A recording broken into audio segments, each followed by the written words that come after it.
side, wherever you go. Help us fight for life and train the CSRA. Contact the American Heart Association for details. Like and follow News 1226 on Facebook for the latest up-to-date coverage near you. On your side, this is News 12 First at 5.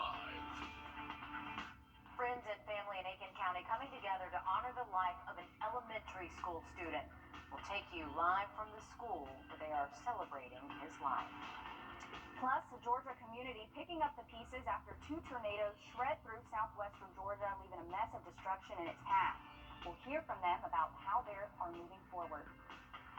But first at 5, a 5-year-old student at Belvedere Elementary has passed away. Officials tell us Riggs Lindsay passed away last weekend after a swimming pool incident. Devastating. His school holding a balloon release for him today that just wrapped up a couple of hours ago. Our Wrdw is live from Belvedere Elementary School with what school officials are saying about this loss. And Will, everyone there is feeling it. Yeah, and like you said, the balloon release ended a little bit over an hour and a half ago here at Belvedere Elementary School, and it was just a tough event for everyone who participated in it. School officials tell me that this was one of the toughest weeks of their entire school year, and balloons filled the entire sky this afternoon as the community came together to say goodbye. In the last 3 days, the Aiken County school system has lost 2 of their own. 5-year-old Riggs Lindsay, who was a student at Belvedere Elementary, and Mossy Creek Elementary special education aide Janice Dawkins. Lindsay passed away early Saturday morning after he was found unresponsive in his home swimming pool in Beach Island. The district says that Riggs was always smiling and had a laugh that was contagious, and Mrs. Dawkins was someone who was like a mother to everyone. People say this is a very, very, very tough time right now.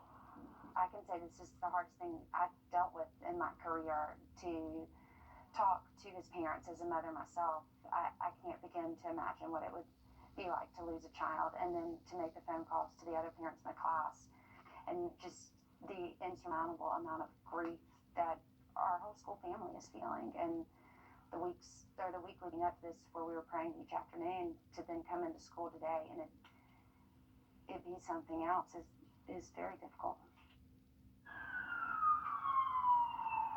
And the school says that they do have extra counselors for anyone struggling with this right now. The school district did say that they sent out that information to anyone who is in those 2 schools. Coming up at 6 o'clock, we hear from the community who shares memories of Riggs and Janice. Thank you, Will. Our hearts are with his family and friends. We're also learning another local educator has died. Family members tell us John Huffman, a Richmond County teacher, died Sunday after battling coronavirus. He taught at Cross Creek High School. We're working to get more details, and we will be sure to let you know more when we get details. Well, to weather now as we take a look over Wheeler Road. We've just been talking about how beautiful it's been, Mikkel, and I don't think anyone is complaining. This is definitely better than a rainy day. That's right, a lot better than a rainy day, a lot better than a cold rainy day at that. Temperature still on the cooler side, but hey, at least we have some sunshine today and some blue skies to look at instead of some dreary gray clouds and rainfall across the area. The Augusta Canal, a beautiful shot right here. You can see the sky just looking picture perfect right now. Temperatures again on the cooler side, only in the low 50s, and we do have some upper 40s and 30s around the region as well. Winds out of the west-northwest keeping us nice and chilly, and those winds have been pretty breezy at times today, so very noticeable if you were out and about at any time during your day today. That breeze out of the west mainly. Current temperatures right now across the CSRA, we do find our colder temperatures again towards western parts of the region, as they are getting battered by that very frigid air that has caused a lot of snow, ice, and sleet across portions of other southeastern states. Sustained winds right now, mainly out of the west and northwest, still on the breezier side.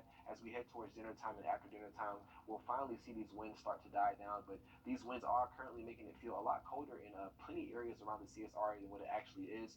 Most areas in the western CSRA, it feels like the 30s outside, and then even back towards the eastern CSRA, 42 in Allendale when the actual air temperature is in the 50s right now. But we'll take a closer look at your forecast for this evening into tomorrow morning and also tomorrow as well, guys.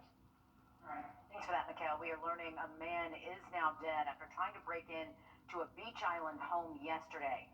That is 61-year-old Harold Runnels Jr.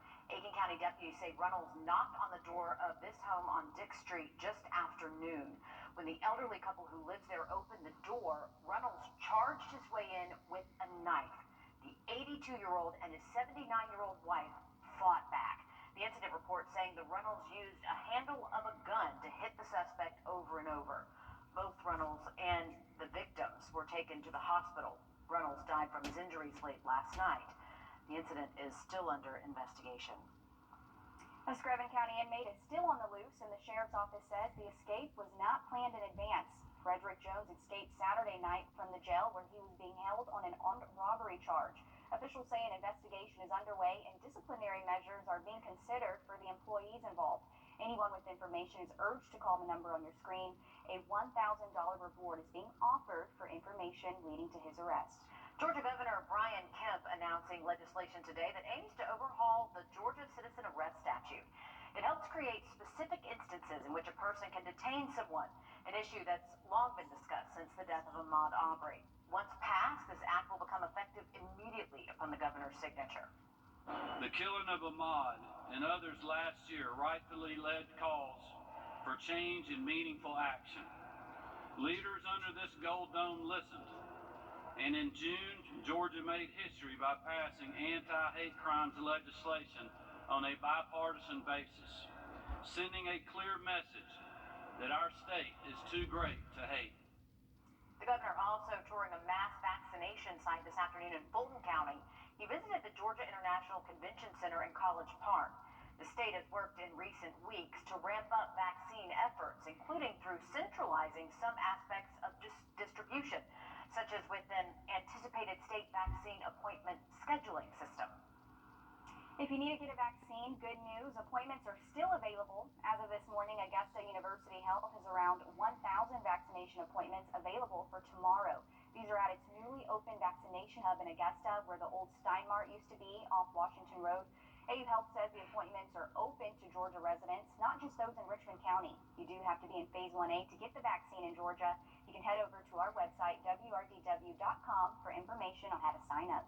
With the potential for dangerous weather in the forecast, University Hospital is postponing its second dose Moderna clinic, which was scheduled for Thursday. Instead, it is being moved to Monday. This is for anyone who received their first dose of the Moderna vaccine at First Baptist Church of Augusta on January 21st. We're told the second dose clinic scheduled for Friday will go on as planned. A Democratic congressman is suing former President Donald Trump, allegedly for inciting the deadly riots that took place at the U.S. Capitol last month. The lawsuit from Mississippi's Representative Benny Thompson is believed to be the first filed by a member of Congress. A Trump advisor said in a statement that the former president, quoting here, did not incite or conspire to incite any violence at the Capitol on January 6th. Congress is preparing to create a commission to investigate the January 6th assault on the Capitol. The Senate announced it'll hold hearings next week to look into the security failures that led to the assault. Some House Republicans say they support an independent review, but in a letter to Speaker Nancy Pelosi, they say she's made decisions without consulting them. She's calling for a commission to investigate modeled after the 9/11 commission. 2 tornadoes touched down in southwestern Georgia, leaving a mess behind. Take a look at this. It hit Damascus, which is an hour southwest of Albany. Several trees were uprooted, and you can see significant damage. Thankfully, no deaths have been reported, and so far, all injuries are not life-threatening. One woman whose home is damaged says the whole thing was traumatic. Tried to crawl to a closet, but there was glass shattering everywhere, so we just stopped and fell on the floor, held our kids, and prayed. She says her large family has 11 homes throughout Damascus, but after today, only one is livable. The National Weather Service called this an extremely dangerous tornado. A deadly tornado ripped through parts of North Carolina overnight, leaving 3 people dead and at least 10 injured. Brunswick County officials say at least 50 homes are damaged, as well as several power lines causing power outages. They are urging residents to take caution because of the destruction and to avoid the affected areas. Governor Henry McMaster and Superintendent Molly Spearman called for teachers to return to the classroom with or without the vaccine last week. However, one teacher says that's not safe. Jessica Lopez teaches in Columbia and has muscular dystrophy. She says teachers with pre-existing health conditions are facing the impossible choice between their health and their livelihood as they wait for the vaccine. Lopez says her doctors told her she's at high risk if she gets COVID and urges her to stay home until she gets the vaccine. I know personally several teachers who are in my situation, and as soon as we get the vaccine, we're able to go back to work. So you can get a big chunk of us back to work in the classrooms with the kids we really want to be with, doing the job we love so much. Lopez said she requested to teach virtually, but because this was denied, she's now on unpaid leave through the Family Medical Leave Act. The school, Richland 2, has denied violating any state or federal law. Students at Haynes Elementary returned to in-person classes today. That's after the school temporarily stopped face-to-face learning last Monday for COVID. Meanwhile, 3 more schools switched to remote learning today. 4 total Richmond County schools will be virtual until February 22nd. The Golden Harvest Food Bank has a few mobile markets coming up. The first is Thursday from noon to 2 at the Macedonia Church of Grovetown. It'll be a drive-through distribution, so volunteers will put the food right inside your trunk for you. If you can't make it out tomorrow, another will be held on Friday in Hepzibah, and then another one after that, Saturday, at their warehouse in Augusta. Happening tomorrow, a blood drive at Sacred Heart Cultural Center. It's going on from 12:30 to 5:30. We've been telling you for months now how much the community is in need of donors. If you're interested, you can sign up on the Red Cross website. Still ahead, of North Carolina preteen is stepping up to lend a hand in the fight against coronavirus. What he's doing and what his parents have to say about it after the break. And a cold start for your Wednesday morning. Temperatures in the low 30s and upper 20s around the region. Rainfall coming back into the forecast tomorrow night into your day Thursday. We'll talk more about that after the break. You get a deal you'll feel good about. If you've been hurt in a car wreck, what are you waiting for? Call George Sink Injury Lawyers at all 9s now. The sooner you call, the sooner they can help. George Sink Injury Lawyers has the experience to help you get your money fast. If you've been hurt in a car wreck, call all 9s.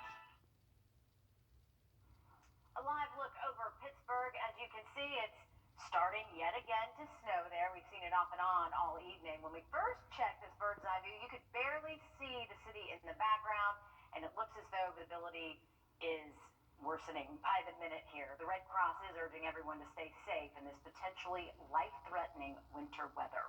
A little closer to home, instead of hunkering down, people in Arkansas are enjoying the snow.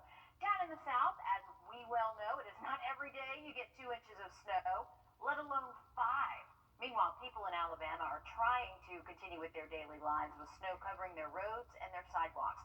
We even saw one man doing donuts in an icy parking lot on his 4-wheeler.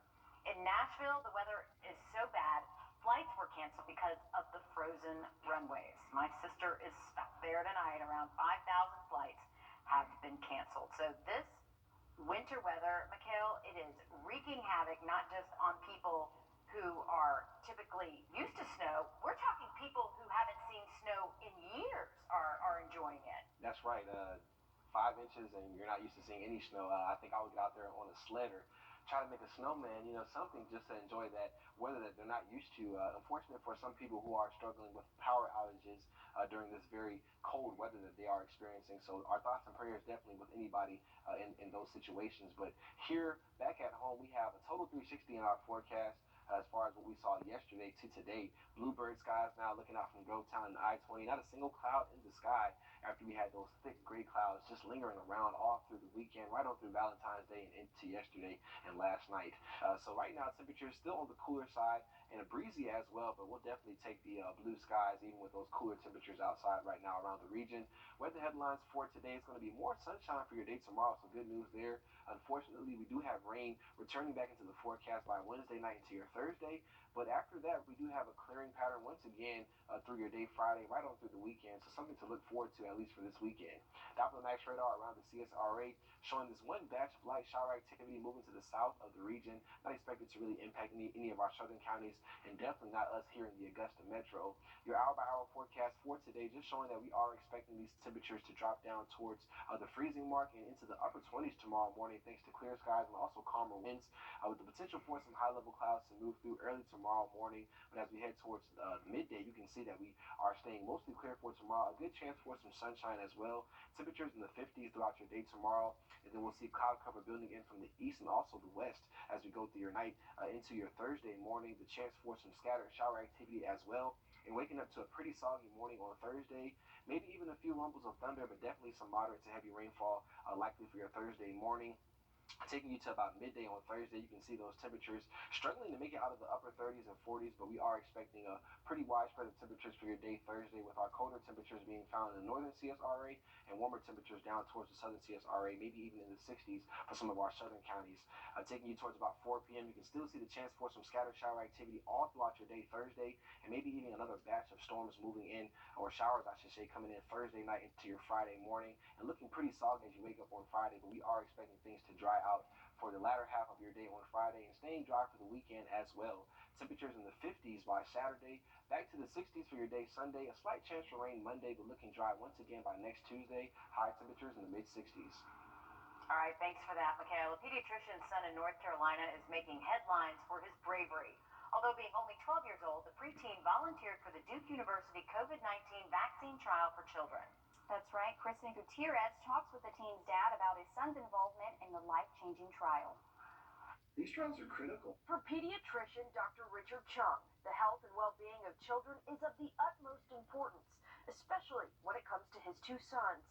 His oldest, Caleb, wanted to do more than just quarantine at home during a pandemic, so he volunteered to be a part of Duke's trial. And I think for him at age 12, to have that experience, right, of kind of taking back control from the pandemic, at least for a brief moment in time, I think is pretty cool. Duke is testing Pfizer's vaccine on children between the ages of 12 and 15. I think 2,000 kids in the Pfizer group here at Duke, and so that's a lot of young people who are really doing something great on behalf of all of us. Dr. Chung tells us Caleb received his first dose in December.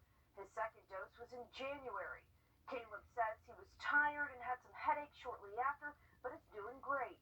Right now, Caleb doesn't know if he received the real vaccine or the placebo. My understanding is kids are about a quarter of our population, and so they're in pretty much every household. They are, in some places going to school and out in the community, and so we need to cover them and get them the new. Caleb tells his dad he's just glad to be a part of something bigger than himself.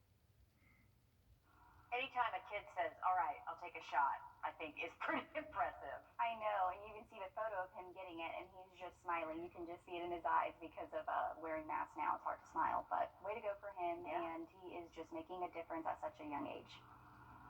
Well, a South Carolina company is staying afloat during the pandemic by running multiple businesses.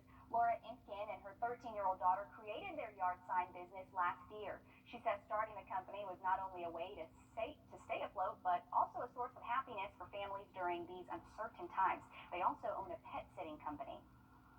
It was fun, and it was an adventure because it was late at night, so we were scared, and we were trying to put it together, and we didn't want to get caught. It makes me happy that other people can be happy. Impkin says she knows from experience how tough it can be finding work because at the start of the pandemic she was unemployed. She says she took those challenges and turned them into her businesses. So certainly a great story. We love to hear about people just doing great things during the pandemic and still staying afloat and also giving back to others. You know how to protect yourself, right? We also know our cars, our pets in the cold weather, but hey, what about our smartphones? Cold weather affects them and in a negative way. So coming up, some news you can use on how to protect it.